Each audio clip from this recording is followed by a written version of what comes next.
മാതാപിതാക്കൾ ചെയ്യുന്ന തെറ്റിന്റെ കർമ്മഫലമാണ് ഭിന്നശേഷിക്കാരായ കുട്ടികൾ പിറക്കുന്നതെന്ന രീതിയിലുള്ള കടുവ സിനിമയിലെ നായകൻ പൃഥ്വിരാജിന്റെ സംഭാഷണം കേരള മനസാക്ഷിയെ ഏറെ വേദനിപ്പിച്ചിരിക്കുന്നു.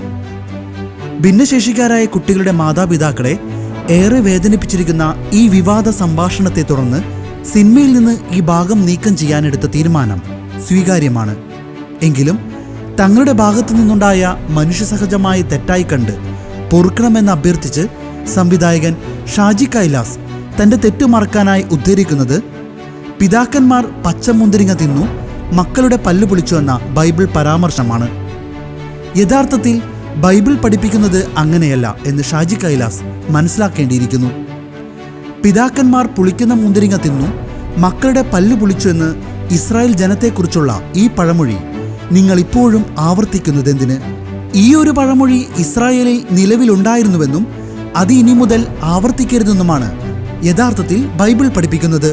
പിതാക്കന്മാരുടെ പ്രവൃത്തികളുടെ ഫലം മക്കൾ അനുഭവിക്കേണ്ടി വരുമെന്ന് പഞ്ചഗ്രന്ഥയിൽ ആവർത്തിക്കുന്നുണ്ടെങ്കിലും അത് മക്കളുടെ അംഗവൈകല്യമായൊന്നും കൂട്ടിക്കെട്ടരുതെന്ന് യേശുവും പുതിയ നിയമത്തിൽ യോഹന്നാന്റെ സുവിശേഷം 9-ാം അധ്യായത്തിൽ പറയുന്നുണ്ട്.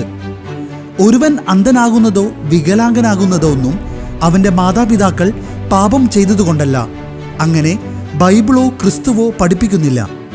ബൈബിൾ പോലുള്ള മഹത്തായ ഒരു ഗ്രന്ഥം അടിസ്ഥാനമാക്കി പോസ്റ്റുകൾ കുറിക്കുമ്പോൾ അതിൽ അടങ്ങിയിരിക്കുന്ന അന്തസത്ത തിരിച്ചറിയുവാൻ ഷാജി കൈലാസ് ശ്രമിക്കണം. ഇത്തരം തെറ്റുകൾ ആവർത്തിക്കാതിരിക്കാനും വിശുദ്ധ ബൈബിൾ ആ തെറ്റിനെ മറയ്ക്കാനുള്ള ഉപകരണമാകാതെയും ഷാജി കൈലാസ് എന്ന സംവിധായകൻ ശ്രദ്ധിക്കണം.